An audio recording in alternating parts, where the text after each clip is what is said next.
सब सूटर खूना खत्म होई जाइतो परिवार। अगे एगो शेरवा जेल के भीतर कोई गो शेरवा बाहर में सब सूटर खूना खार। आगे खत्म होई जाइतो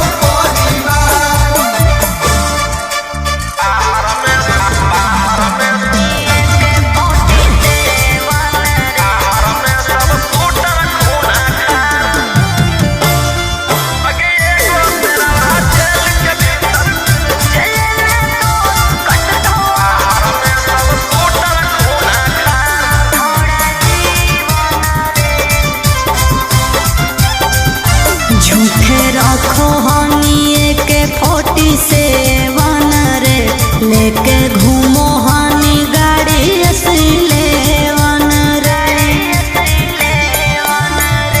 भले लागल हौ छौरी हाथ करिया गे बाकी छूटतौ नहीं हमारा दाना दरिया गे।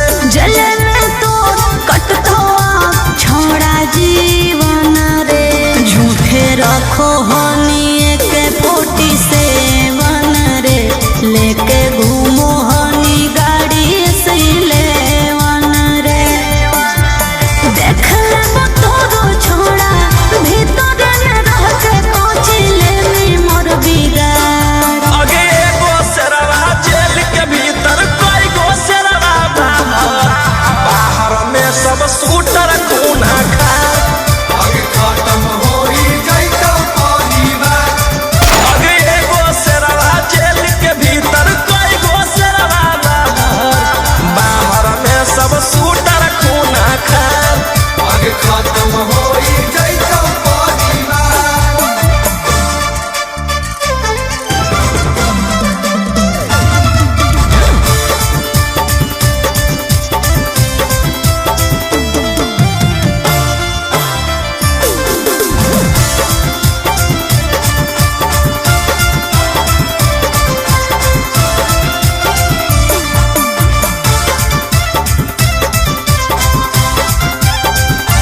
बड़ी करो हनी तू बदमाशी रे अब जइहे चढ़ सीधे फांसी रे।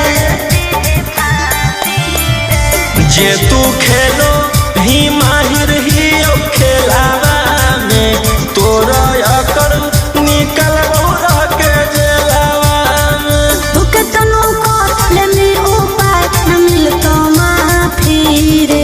बड़ी करो हनी तू बदमाशी रे अब जइहे चढ़ सीधे फांसी रे। राजा रोम सवन रोही बंद कराए देबो सारा कारोबार। अगे एगो शेरवा जेल के भीतर कोई गो शेरवा बाहर में सब सूटर खूना खार। आगे खत्म होई जाइतो परिवार। अगे एगो शेरवा जेल के भीतर कोई गो शेरवा बाहर में सब सूटर खूना खार। आगे खत्म होई जाइतो परिवार। बस खाली एगो ऑर्डर देना है।